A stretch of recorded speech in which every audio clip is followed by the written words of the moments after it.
사랑이라는 말씀으로 제목으로 주님의 말씀을 전하도록 하겠습니다.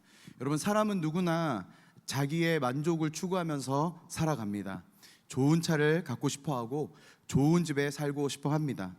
나를 꾸미고 싶어하고 더 멋있고 더 아름다워지기를 소망하죠.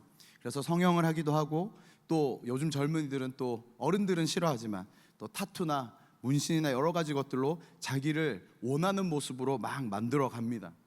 사람들의 인정을 갈구하는 것도 마찬가지입니다. 사랑받고 싶고, 누구에겐가 중요한 사람이 되고 싶고, 어떤 공동체에서 아주 중요한 사람이 되고 싶어하고, 필요한 존재가 되고 싶어하는 것, 여러분, 모든 것은 다 모양이 다르지만 그 안에 깊숙이 바라보면 하나의 욕망이 있는 것을 발견할 수 있습니다. 그것이 무엇입니까? 나의 자아를 만족해 하는 것. 좋은 차 타는 것 자체가 목적이 아니죠. 그 안을 가만히 들여다보면 그 차를 가지고 있는 나의 모습을 만족해하는 것. 그래서 많은 형제들이, 젊은 친구들이 또 차에 관심을 많이 가지고 있죠. 좋은 집 자체도 사실은 목적이 아니죠. 그 안에 가만히 들여다보면 무엇이 있습니까? 그 집을 통해서 나의 만족을 높이는 것입니다. 사람의 인정을 받는 것도 마찬가지입니다. 그 사람의 박수갈채를 통해 사람들에게 괜찮은 사람이라고 인정받는 것을 통해서 그 안에 깊이 들여다보면 무엇을 가지고 있는 것입니까? 사람들에게서부터 인정받고 나의 가치를 스스로 올리는 것. 이것은 사람들이 가진 기본적인 욕구입니다. 그런데 참 이상하게도 인간은 평생 자기 만족을 위해서 살아가는데, 정작 진심으로 자기 자신에게 만족하는 사람은 거의 없다고 봐도 무방합니다. 꼭 어느 것 하나, 다 좋은데 이거 하나, 혹은 다 없는데 나는 이것도 없구나 라고 하면서 끝까지 그 만족을 추구하기 위해서 열심히 살아가지만 자기 스스로 만족하는 사람은 거의 없는 것 같습니다. 가지면 만족할 것 같은데, 이것만 채워지면 만족할 것 같은데, 그것이 채워지고 가져지게 되는 순간 또 다른 것을 바라보는 것이 인간의 본성입니다. 제가 제주도에서 10년을 사역하고 이제 육지로, 제주도 사람들은 육지껏 이렇게 부르거든요. 반 제주 사람이 되었기 때문에 육지로 이제 올라올 때 차에다가 잔뜩 짐을 싣고 이제 올라왔습니다.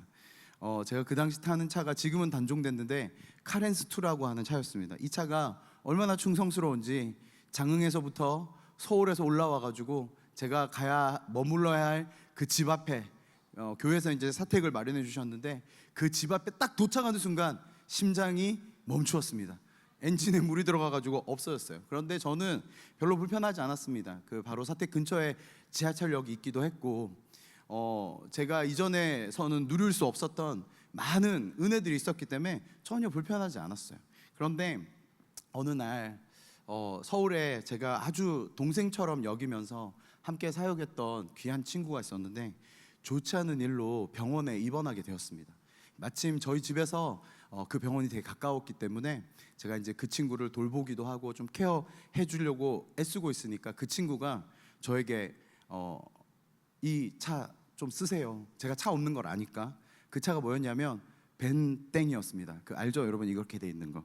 제 평생 가질 수 없었던, 그리고 제가 그때 머물렀던 그 사택이 마당이 있는 집이었습니다. 그래서 제 평생 소원이 뭐였냐면 마당에서 개를 키우는 거였어요.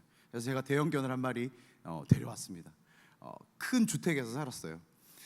제가 이제 저희 아이들이 집 근처에 있는 학교에 이제 아침에 가는데 늦었어요. 그래서 제가 아침에 태워줘야 되는데, 어차피 갔다 올 때 개를 산책시켜야 되니까 제가 그 차에다가 아이와 큰 대형견을 딱 태우고 학교 앞에 딱 내려줬습니다. 그리고 나서 우리 둘째 아이였거든요. 둘째가 차에서 딱 내리는데 그 친구들이 오면서 우리 아이에게 하는 반응을 봤어요. 오, 벤츠 차 이름 말해버리네. 오, 벤츠 말하면서 거기 안에 또 리트리버가 들어가 있으니까, 오, 니네 개 키워? 그래서 집에서 키워? 아니, 우리 마당에서 키워? 이런 얘기를 하는 게 제 귀에 이렇게 들어오는 거예요. 그러면서, 와, 니네 집 되게 멋있다. 마당 있는 집에 살고 대형견 키우고 아파트는 벤츠. 이러니까 갑자기 한 번도 느껴보지 못했던 그 어떤 고향감, 밥 안 먹어도 배부른 그 마음, 내가 마치 우리 아들에게 멋진 아빠가 된 것 같고, 뭔가 남들의 시선을 막 즐기고 싶은 그 말. 제가 제 인생 사는 동안 한 번도 하차감이란 걸 느껴본 적이 없었거든요. 승차감으로 타는 게 아니라 차는 하차감으로 타는 거 아니겠습니까? 저는 그 벤츠를 받아가지고 몰 때도 아무런 감흥이 없었는데 제가 그 얘기를 들은 다음 날부터 갑자기 제 인생이 달라 보이기 시작하는 거예요. 근데 사람이 얼마나 교만하고 악하냐면 제가 정직하게 퇴원을 좀 늦게 했으면 좋겠다. 왜냐면 제가 계속 그 차를 타고 싶었거든요. 여러분 정말로 이상한 게 남의 것을 얻어서 타고 다니고 교회에서 은혜로 마련해준 집에서 살고 걔는 제 개였죠. 그거 외에는 제 것이 아무것도 없었고 그것이 한 번도 불편한 적이 없었는데 그날 이후로 계속해서 제 삶에 어떤 메시지가 흘러들어오냐면 제가 가지지 못한 것에 대한 동경함이 계속 생기는 거예요. 이 차도 언젠가 돌려줘야 되지. 이 집도, 이 교회를 떠나면 나는 이제 집도 절은 있으면 안 되죠. 집도 없고 아무것도 없구나. 내 삶에 없는 것, 결핍된 것만 계속 보게 되는 거예요. 주님께서 은혜를 베풀어 주신 것을 가지게 되면 감사하고 기뻐하고 또 다른 주님의 은혜를 기대하는 것이 마땅한데 그 순간부터 제 삶에 없고 결핍된 것들만 계속해서 발견하는 것을 볼 수 있었습니다. 왜 그럴까요? 우리 안에 있는 결핍이 세상의 것으로는 채워줄 수 있는 결핍이 아니기 때문입니다. 성경은 인간의 문제를 단순히 환경의 문제로 보지 않습니다. 성경이 말하는 인간의 문제는 훨씬 더 깊이 있는 것이죠. 성경에서 인간을 향해서 뭐라고 이야기합니까? 전적 타락이라고 이야기하고 있습니다. 이 말은 사람들이 언제나 악한 행동만을 한다는 것을 말하는 것이 아니라 죄가 인간의 존재 전체를 오염시켰다는 말입니다. 생각도, 감정도, 의지도, 욕망도 죄의 영향을 받고 있다는 것을 이야기하죠. 그래서 우리가 자기 만족을 구하는 방식조차 다 망가져 있습니다. 하나님으로 채워져야 할 자리에 돈을 집어넣기도 하고 사람을 집어넣기도 하고 관계를 집어넣기도 하고 명예를 집어넣기도 하고 성공을 집어넣어서 그것을 향해서 끝까지 달려가는 것, 이것이 바로 인간의 타락한 본성이라고 이야기합니다. 그런데 여러분, 그 자리에 그것을 아무리 채우려고 해도 결핍은 계속해서 발생합니다. 왜냐하면 무한한 하나님이 없어진 이 공간 안에 그 결핍에 유한한 세상의 것을 아무리 채우려고 해보니 채울수록 오히려 결핍이 일어나는 것이죠. 더 큰 문제가 있습니다. 사람은 그 결핍을 채우기 위해서 다른 사람을 짓밟기도 하고 관계를 버리기도 하고 거짓말을 하기도 하고 스스럼 없이 죄를 선택하기도 합니다. 그렇게 평생 자기를 만족시키기 위해서 살아가는데 마지막에는 자기 자신조차 만족하지 못하는 자신을 발견하면서 우울함에 빠지고 두려움에 빠지고 걱정과 근심 가운데 절망 가운데 빠지는 것이죠. 이것이 바로 죄 아래에 있는 인간의 아이러니라는 것입니다. 그렇다면 하나님은 이런 인간을 어떻게 회복시킬 수 있었겠습니까? 하나님의 방법은 의외로 우리의 생각과 달랐습니다. 하나님이 우리를 회복하기 위해서 이것도 주고 저것도 주고 뭔가를 끊임없이 공급하시는 방법을 택한 것이 아니시죠. 성경에 보면 하나님이 자기 백성을 존귀하게 만드시는 방법은 언제나 한 방법을 택했던 것을 알고 있습니다. 그것은 무엇이냐면 내가 너희와 함께 하겠다. 여러분, 이스라엘 백성을 한번 생각해 보십시오. 이스라엘은 원래 어떤 민족이었습니까? 하나님의 선택된 백성들이었지만 그들이 살아가면서 가졌던 신분은 애굽에서 노예된 삶이었습니다. 당시 세계 최강대국의 밑바닥에서 벽돌을 굽던 사람들이었습니다.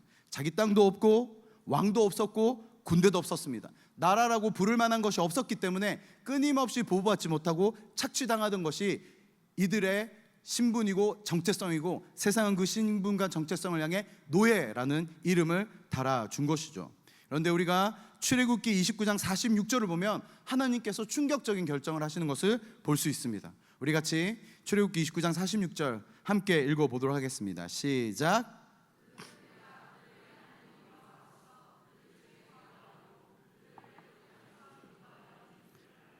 나는 그들의 하나님 여호와니라. 여러분, 이 말씀에 보니까 하나님께서 이스라엘 백성들을 출애굽시키신 이유가 무엇이라고 말씀하십니까?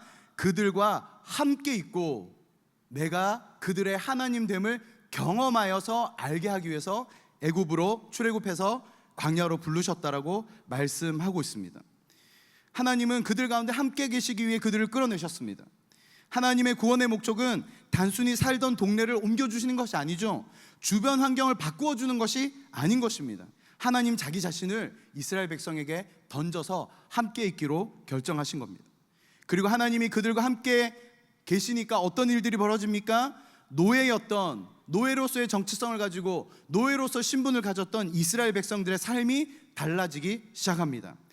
그 땅에 살고 있는 그 당시에 이스라엘 백성들이 가는 그 길에 살고 있는 수많은 이방 민족들이 이스라엘 때문에 벌벌 떨기 시작합니다. 여호수아서 2장 9절에서 10절 말씀 함께 읽어보도록 하겠습니다. 말하되 여호와께서 이 땅을 너에게 주신 줄을 내가 아노라. 우리가 너희를 심히 두려워하고 이 땅 주민들이 다 너희 앞에서 간담이 녹나니 이는 너희가 애굽에서 나올 때에 여호와께서 너희 앞에서 홍해물을 마르게 하신 일과 너희가 여돈 저쪽에서 아모리 사람의 두 왕 시혼과 옥에게 행한 일 곧 그들을 전면시킨 일을 우리가 들었음이니라. 여러분, 이스라엘 백성들은 얼마 전까지만 해도 노예였던 사람들입니다. 남의 나라에서 얻어맞으며 벽돌만 굽던 희망 없는 사람들이었습니다. 그런데 이제 성 안에 사는 사람들, 크고 광대한 여리고 성 안에 있던 사람들이 그들을 보고 간담이 녹았다라고 표현하고 있습니다. 어떻게 이런 일들이 가능합니까? 이스라엘 사람들이 갑자기 잘나져서인가요? 그들의 무기가 좋아져서입니까? 아니죠. 라합은 이렇게 고백하고 있습니다. 우리가 여호와께서 하신 일을 들었다. 이스라엘을 존귀하게 만드신 것은 이스라엘의 능력이 아니죠. 그들과 함께 하시는 하나님이셨습니다. 하나님이 함께 하시니까 노예였던 이스라엘 백성들이 이방 민족을 벌벌 떨게 만드는 강한 민족이 되었던 것이죠. 하나님이 함께 하시니까 아무런 가치 없는 이스라엘 백성들이 가치가 올라가는 것이죠. 하나님이 함께 하시니까 소망도 없고 절망만 가득해서 하나님께 부르짖는 것밖에 못하던 이스라엘 백성들에게 그들이 하나님의 친 백성이 되는 것이죠. 여러분, 이것이 하나님이 자기 백성을 구원하는 방법입니다.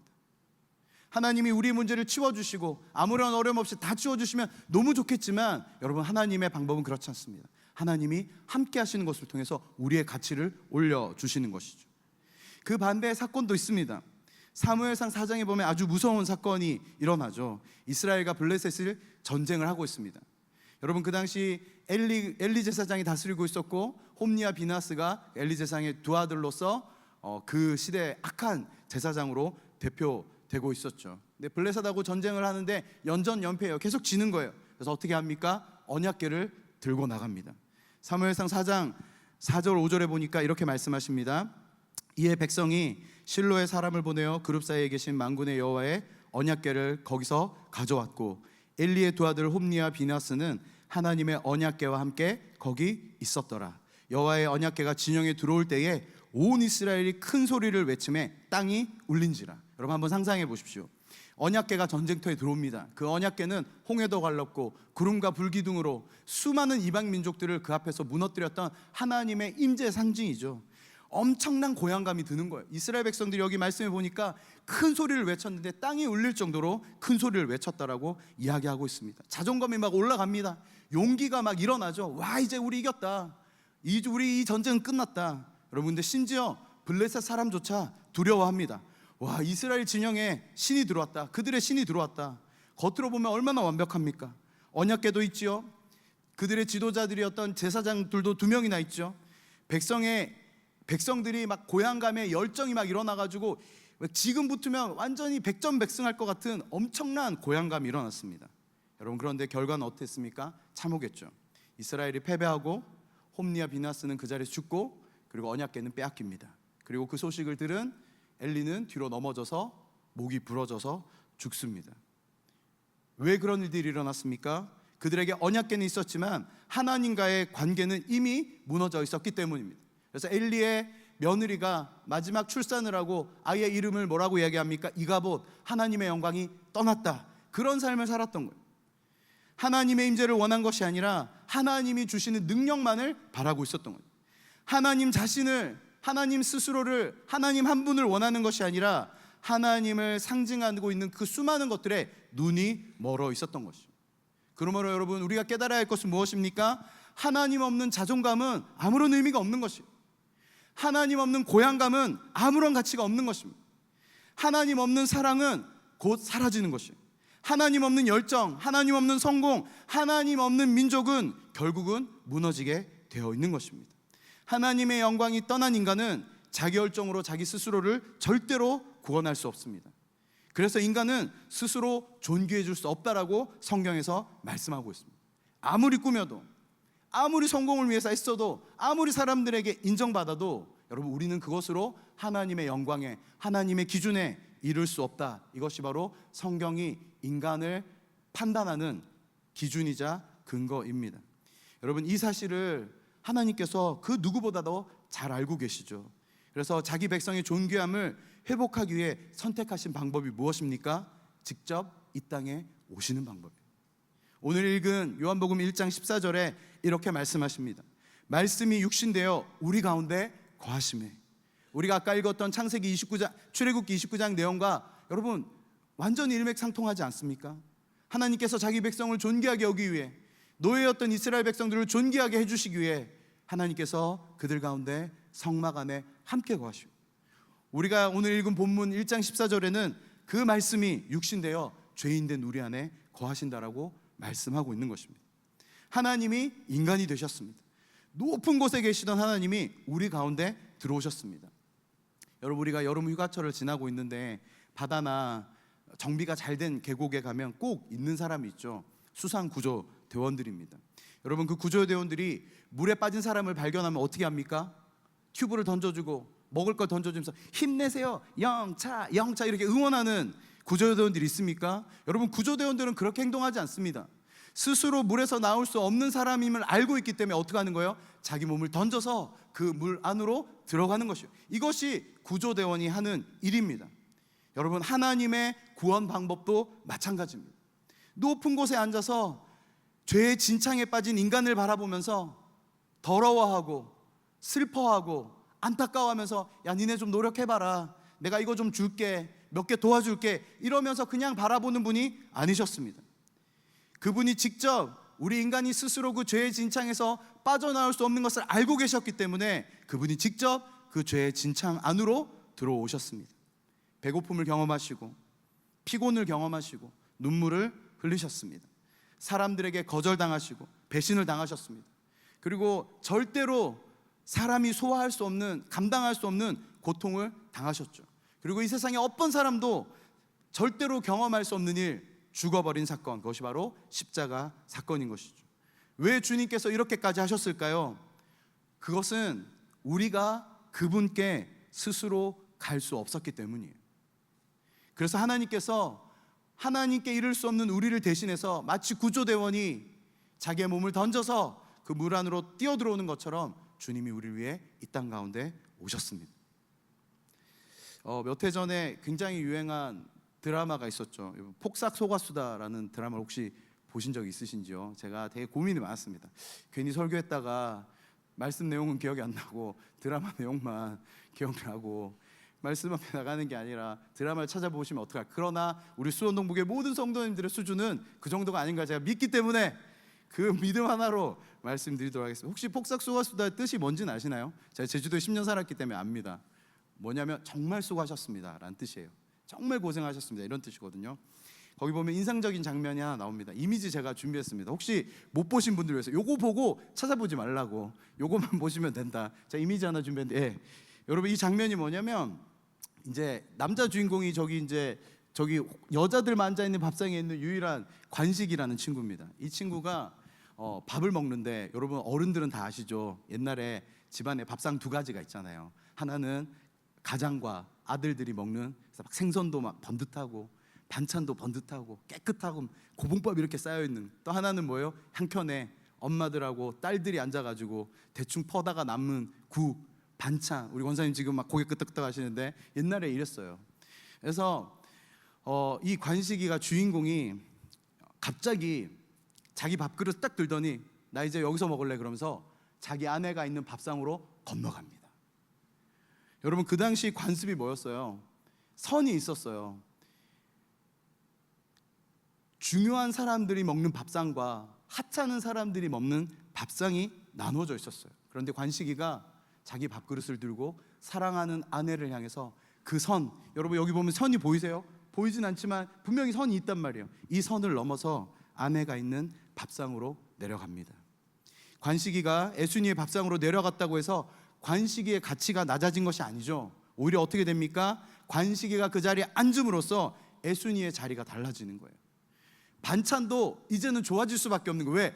장손이거든요. 장손이 저기 있으면 반찬이 좋아질 수밖에 없죠.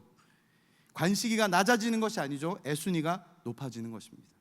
저는 감히 이것을 임마누엘이라고 표현하고 싶습니다. 예수님께서 우리 가운데 오셨다고 예수님의 가치가 낮아진 것이 아닙니다.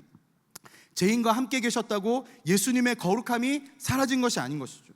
오히려 이제 그만 띄워주셔야 됩니다. 네. 오히려 예수님이 우리 가운데 오셨기 때문에 우리가 하나님의 자녀가 될 길이 열린 것입니다. 예수님은 계속해서 인간이 만들어 놓은 선을 넘어오셨습니다. 아무도 가까이 하지 않던 나병 환자에게 다가가셨습니다. 사람들이 죄인이라고 손가락질하던 세리들과 함께 자리에서 앉아서 먹고 마셨습니다. 사마리아 여인, 개라고 취급하면서 아무도 말 걸지 않고 이스라엘 백성들은 다 지나쳐가던 그 사마리아 여인에게 말을 거시고 그 여인에게 다가가셨습니다. 당시 사람들은 경계 밖으로 밀어냈던 사람들, 가장 낮은 계층들에게 주님께서 곁에 앉으셨습니다. 그리고 그 모습을 가장 선명하게 보여주는 장면이 하나 있는데요, 이 말씀 우리가 좀 같이 읽어보고 싶습니다. 마태복음 8장 3절 말씀입니다. 함께 읽도록 하겠습니다. 시작.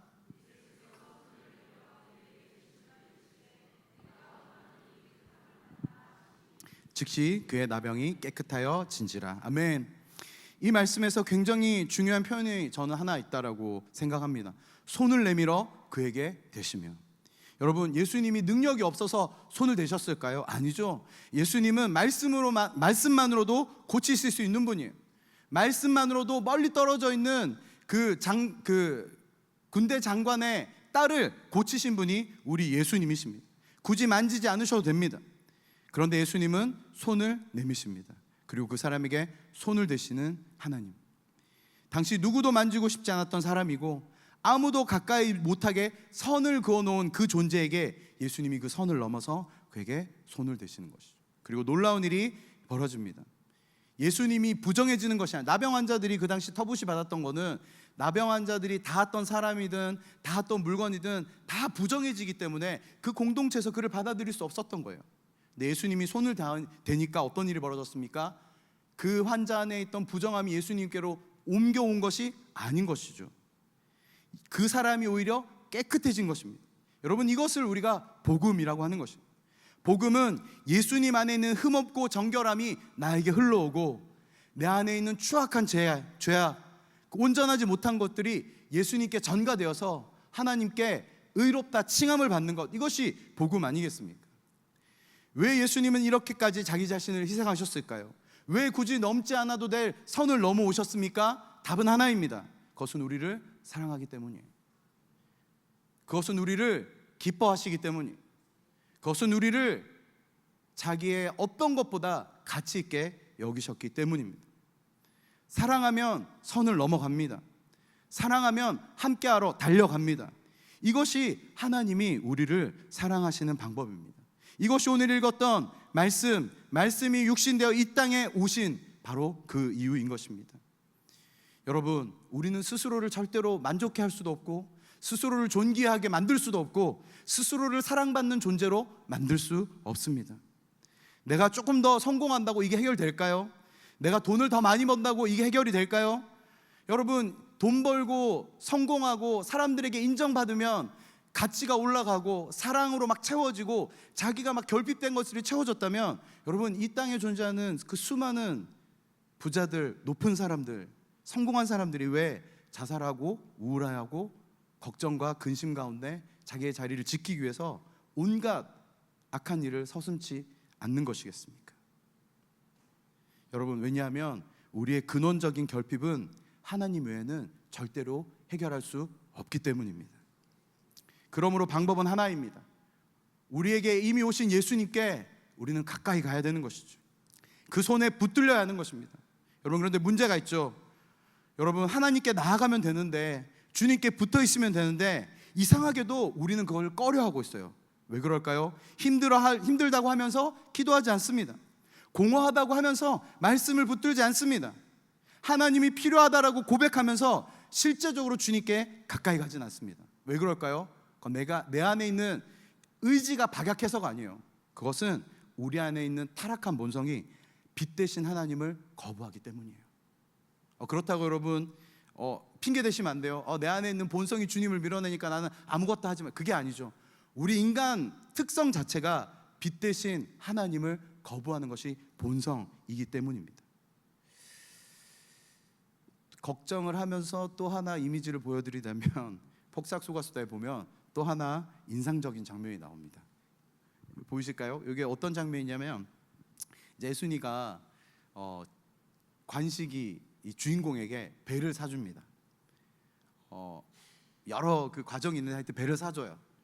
그 마을에서 미움을 받아가지고 아무도 일거리를 주지 않아가지고 전전긍긍하고 있는 이 관식이에게 예수니 외할머니가 꽁꽁 숨겨, 거기 보면 이제 바지춤에서 돈을, 우리 할머니들 여기 바지춤에서 돈 꺼내서 이제 그 돈으로 배를 사주거든요. 근데 예수니가 그 배에 올라가지를 못해요.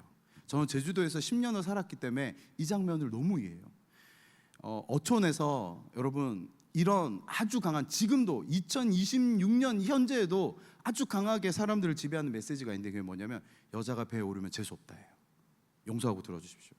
성인지 감수성이 떨어져서가 아니라 지금도 어촌에는 이 말이 통용돼요. 그래서 예수니가 재수가 없어가지고 자기 남편을 바다에서 잃으면 어떡할까 하는 두려움 때문에 심지어 자기에게서부터 나온 그 돈으로 마련한 이 배에 오르지 못하는 거예요. 멀리서 구경만 하면서 막 발 동동 구르면서 좋아는 하지만 그 배로 올라가지 못해요. 근데 여기 이 장면에 보면 관식이가 갑자기 또 선을 넘어옵니다. 어떻게 선을 넘어오냐면 예수님의 손을 붙잡고 배로 데려가 줍니다. 저는 정말 너무 죄송합니다 여러분. 일단은 제가 팩트로 말씀드리자면 제가 이걸 보고 설교를 준비한 게 아닙니다. 절대 그렇지 않습니다. 설교를 준비하다 보니까 하나님이 이렇게 떠올려 주셔가지고 한 건데, 저는 이 장면 보면서 진짜 거짓말 안 하고 엉엉 울었거든요. 왜냐하면 마치 주님이 제 손을 붙들고 하나님께로 나아갈 수 없는 나를 붙들고 그 자리로 옮겨주시는 것 같아가지고 저는 이 장면이 너무 복음처럼 느껴졌어요. 저는 그냥 혼자 생각하기에 이 작가가 예수님 믿는 분이 아닌가라고 혼자 생각합니다. 어쨌든 내려주십시오. 예, 기욱에서 지우시고. 자, 다 말씀드렸으니까 드라마 안 보셔도 돼요. 예. 여러분, 관식이의 손이 없었다면 예수님은 자기가 사준 배를 눈앞에 두고도 평생 올라가 보지 못했을 거예요. 예수님은 이 땅에 오시는 것으로 끝나지 않으셨죠. 그래서 예수님, 나 왔으니까 이제 알아서 찾아와라. 나 여기 있으니까 나한테 나와야 돼. 여기까지 오는 사람은 내가 존귀하게 여겨줄게. 아니요, 여러분, 예수님은 그렇게 하지 않으셨습니다. 죄인들을 직접 찾아가시고 비천한 자들을 직접 찾아가시고 지금 여기 앉아있는 우리 가운데 성령으로 직접 오셔서 내 손을 잡으라고 말씀하시는 거예요. 내가 너를 아버지께로 데려가겠다라고 말씀하시는 거예요. 그래서 예수님을 자기 자신을 뭐라고 말씀하십니까? 아버지께로 가는 유일한 길이요, 유일한 진리요, 유일한 생명이라고 예수님이 자기 자신을 증언하고 계신 거죠. 그런데 여러분, 세상은 지금도 우리 내면에 끊임없이 계속해서 거짓말합니다. 네가 뭐라고 하나님 사랑을 누릴 거야? 네가 뭘 잘했다고 하나님께 가까이 갈 수 있어? 돈도 없는 네가 무슨 가치가 있어? 반지하에 살고 빌라에 살고 집도 없고. 접니다. 네가 어떤 가치로 하나님께 사랑받을 수 있는 거야? 또 어떤 사람에겐, 자주 죄에 빠지는 자들에게 세상이 이렇게 이야기해요. 또 죄를 졌네, 또 넘어졌네, 또 그 실수네. 너는 실패했다. 너는 하나님 앞에 나갈 자격이 없다. 너 같은 사람이 어떻게 하나님 앞에 나가겠냐. 세상은 끊임없이 하나님과 우리 사이에 선을 긋습니다. 너는 여기까지, 너는 소망이 없어, 끝. 너는 더 이상 사랑받을 수 없어. 야, 여기까지 주님이 용납해 주시고 사랑해 주셨는데 또 그러고 있네, 끝. 너는 더 이상 소망이 없어. 여러분, 그런데 하나님은 그 선을 넘어오셔서 우리에게 손을 내미십니다. 딸아, 아들아, 내 손을 잡아라. 그리고 넘어와라. 나의 품으로 넘어와라. 내 안에 있는 이 모든 사랑은 다 너의 것이다. 내 안에 있는 그 깊은 평강도 너의 것이고, 내 안에 있는 영원히 마르지 않는 생명수도 너의 것이고, 그 어떤 것도 끊을 수 없는 이 생명강도 너의 것이다라고 주님께서 우리에게 말씀하시는 것이죠. 여러분, 우리가 어떤 자격이 있어서 그렇습니까? 아니요, 예수님이 손을 내밀고 있기 때문에 우리는 그 손만 붙들면 되는 것입니다. 그럼 우리가 좀 실제적으로 너무 이렇게 이렇게 막 이렇게 뜬구름 잡는 식으로 예수님은 손을 붙든다는 게 뭔가 여기서 끝내지 말고 실제적으로 말씀드리고 싶은 것이 있습니다. 여러분, 예수님께 나가는 것은 막연한 감정으로만 되는 것이 아니죠. 오늘 예수님이 좀 느껴지는 것 같아. 오늘 예배 때 좀 은혜 받으니까 좀 예수님의 손길이 좀 느껴지네. 그럼 그때 잡고 넘어, 이게 아닌 것이죠. 여러분, 우리의 신앙은 감정에 머물러서는 안 되는 것입니다. 감정으로 해석되어지는 것이 아니죠. 오늘 읽은 이 짧은 본문 요한복음에 예수님을 무엇이라고 부르고 있습니까? 말씀입니다. 태초에 말씀이 계시니라. 그리고 그 말씀이 육신되어 우리 가운데 거하셨다라고 말씀하고 있습니다. 그러므로 우리가 말씀 안에 거한다는 것은 무엇을 이야기하는 것입니까? 단순히 좋은 문장을 많이 읽고 사람의 내면이 성장하는 것을 이야기하는 것이 아니라 말씀을 통해 우리에게 자기 자신을 드러내시는 예수님 안에 거하는 것입니다. 그러므로 여러분, 세상이 우리를 향해서 너는 가치 없어 라고 이야기할 때 말씀에 육신 되신 그 예수님께서 우리에게 뭐라고 말씀하시냐면 너희는 택하신 족속이요 왕같은 제사장이라고 말씀하십니다. 세상이 너는 혼자야, 다 너를 떠났고 너는 사람들에게 관심받을 자격이 없다라고 이야기할 때 말씀은 무엇이라고 말씀하십니까? 보라, 내가 세상 끝날까지 너희와 항상 함께 있으리라. 우리 안에 두려움이 찾아와서 너는 이제 끝났다, 너는 사업도 망했고 너는 뭐 하던 것들도 다 실패했고 너 이제 끝났다, 너에겐 소망이 없다 라고 말할 때 말씀이 육신되어 오신 예수님께서 우리에게 뭐라고 말씀하십니까? 내가 너를 버리지 아니하고 나의 오른손으로 끝까지 붙들겠다고 말씀하시는 것이죠. 여러분, 여러분의 정체성을 여러분의 감정에게 묻지 마십시오. 세상에게 묻지 마십시오. 통장 잔고를 보고 판단해서도 안 되는 것이죠. 집 크기에 우리의 가치를 두어서도 안 되는 것이에요. 사람들의 반응에도 여러분 묻지 마시기를 바랍니다. 누구에게 물어야 합니까? 말씀이 육신되어 오신 그 예수님, 하나님, 나는 누구입니까? 그리고 하나님이 말씀하시는 그 사람으로 살아가야 하는 것입니다. 말씀 안에 우리의 만족이 있습니다. 믿으십니까? 말씀 안에 우리의 온전한 정체성이 있습니다. 말씀 안에 생명이 있습니다. 말씀 안에 자유가 있습니다. 왜냐하면 그 말씀의 중심에 예수 그리스도가 계시기 때문입니다. 그래서 우리에게 필요한 것은 무엇입니까? 다시 예수님께로 나가기로 결정하는 것이죠. 그 예수님이 뻗으신 그 손, 하나님이 뻗으신 그 손을 붙들고 말씀 안으로 들어가는 것이에요. 하나님의 손을 붙잡고 아버지의 품으로 달려가는 것입니다. 와락 안기는 것입니다. 말씀의 결론을 맺겠습니다.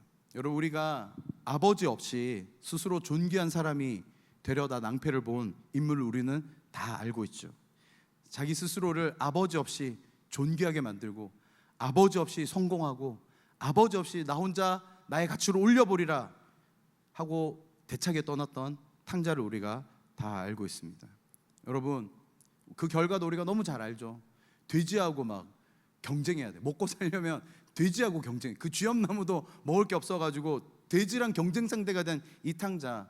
여러분, 이 탕자가 유일하게 잘한 결정이 하나 있습니다. 그 인생의 모든 결정이 다 잘못되었지만 유일하게 잘한 결정 무엇입니까? 아버지의 집으로 돌아가기로 결정한 것이에요.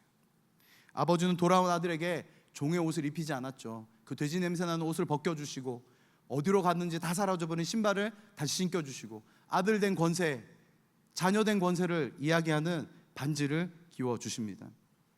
아들이 스스로 끊어버렸던 그 관계, 그리고 스스로 잃어버렸던 자녀된 권세, 이 모든 것이 어디에서 회복되어집니까? 아버지 품 안에서 회복되어지는 것이죠. 이것을 우리는 복음이라고 하는 것입니다. 구원은 단순히 죽어서 천국 가는 이야기만을 말하는 것이 아니죠. 아버지의 관계가 회복되어지는 것을 말하는 것입니다. 하나님을 떠나 잃어버렸던 우리의 정체성과 존귀함과 그리고 사랑받을 자격이 하나님 안에서 다시 제자리를 찾아오는 것을 복음이라고 이야기하는 것입니다. 그러므로 여러분, 아버지의 집으로 돌아가십시다. 아버지의 품으로 돌아가십시다. 말씀이 육신되어서 여러분, 물리적으로는 여러분 지금 앞에 지금 다 하나씩 펼쳐 놓으신 거, 그 말씀 안으로 들어가야 하는 것입니다. 열려 있을 때에 우리는 달려 들어가야 하는 것이죠. 여러분, 언제까지 베베스의 연못가에 그 38년 된 병자처럼 앉아 있고 누워 있으시겠습니까? 여러분, 이 병자의 가장 큰 안타까움은 무엇입니까?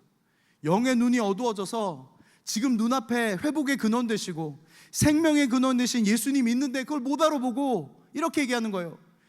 저를 물에 넣어줄 사람이 없어가지고 제가 여기 누워있습니다. 물이 움직일 때 나를 저기 넣어줄 사람만 있으면 끊임없이 내 눈앞에서 손을 뻗어서 내 품으로 들어와라, 내 말씀으로 들어와라, 내 안에서 생명과 자유와 사랑을 누려라 라고 말씀하신 그 주님의 손을 붙들지 못하고 끊임없이 세상이 주는 메시지, 끊임없이 세상이 주는 안목의 정력과 끊임없이 하나님 아닌 다른 것들에 자기 자신을 던지고 있는 이 베데스다의 38년 된 병자가 저와 여러분의 모습이진 않으십니까? 여러분, 회복의 근원 되신 예수님이 이미 우리 앞에 와 있습니다. 그리고 그분이 여기까지 와야 돼, 이게 네가 해야 되는 거야 라고 그렇게 말씀하시는 것이 아니라 더 적극적으로 손만 잡으면 될 수 있도록 손을 내밀고 계십니다. 여러분, 우리 그 손을 붙드십시다. 그리고 그 말씀으로 뛰어 들어갑시다.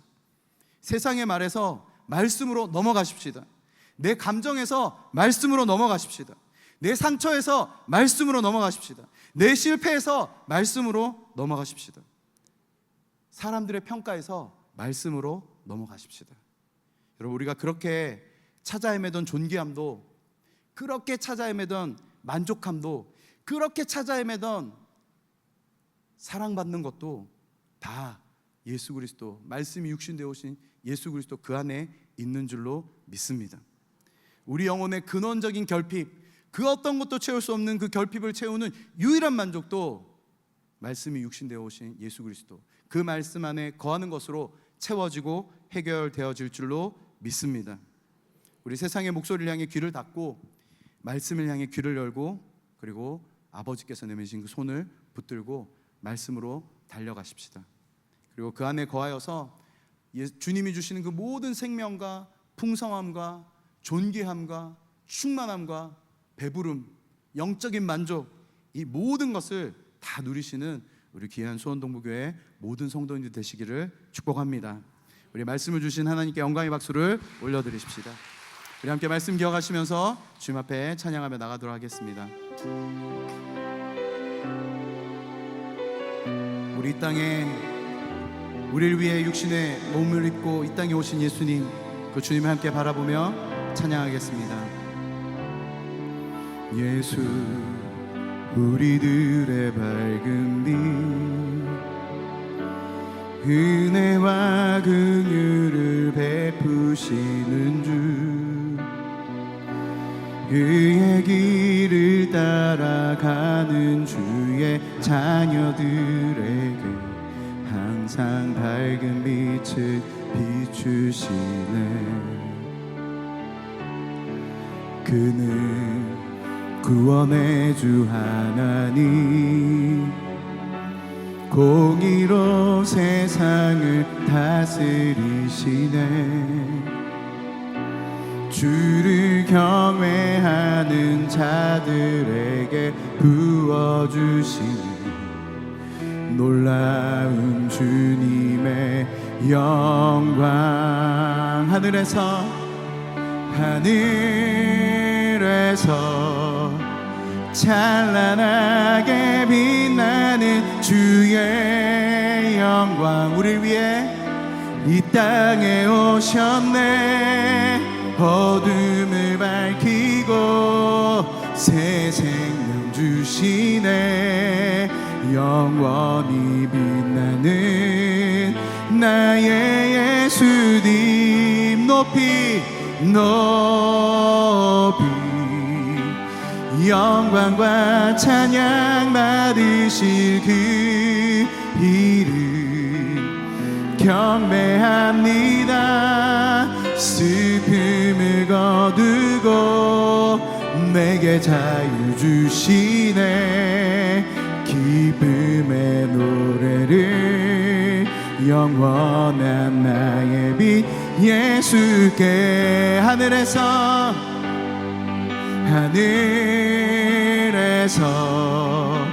찬란한 그 빛 대신 예수님이 우리를 위해 이 땅에 오셨습니다. 이 땅에 오셨네. 어둠을 밝히고 세상 주시네. 영원히 빛나는 나의 예수님 높이 영광과 찬양 받으신 그 이름 경배합니다. 슬픔을 거두고 내게 자유 주시네. 기쁨의 노래를 영원한 나의 빛 예수께 주 말씀 향하여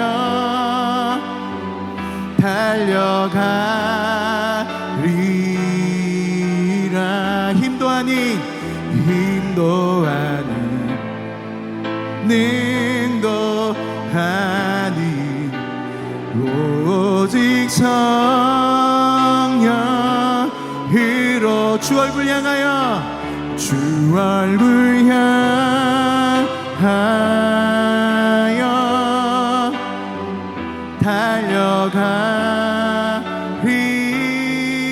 달려가리라.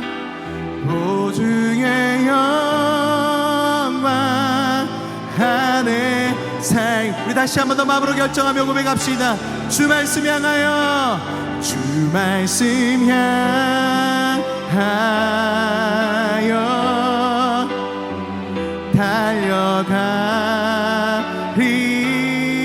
달려가리라. 힘도 아닌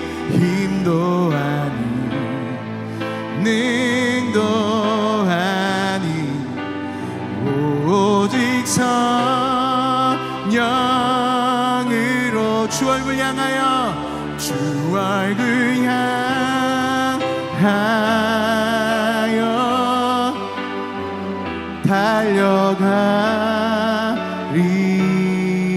달려가리라.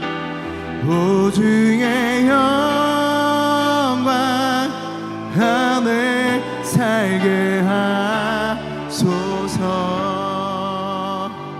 우리 말씀 기억하면서 함께 기도하며 나아갈 때에 여러분, 우리 회개 기도하며 또 주님 앞에 결단하며 기도하며 나아갈 때에 하나님, 내가 계속해서 세상의 목소리에, 사단의 목소리에, 또 내 자신이 나에게 스스로 말하는 메시지에 몰입되어 있어서 결핍되어져서 채울 수 없는 것을 내 안에 채우며 허탄한 것을 향해 달려왔던 모든 삶을 주 앞에 회개합니다. 돌이키게 하여 주시옵소서. 하나님, 이제는 말씀이 육신되어 이 땅 가운데 오셔서 나에게 모든 것을 주기를 원하시는 그 주님의 손을 붙들고 말씀 안으로 달려나가게 하여 주시옵소서. 그 말씀 안에서 만족하게 하시고 그 말씀 안에서 채워지게 하시고 그 말씀 안에서 회복되어지게 하여 주옵소서. 우리 시간 주님 앞에 간절히 함께 부르짖어 기도하며 나아가겠습니다. 기도하겠습니다. 오 하나님,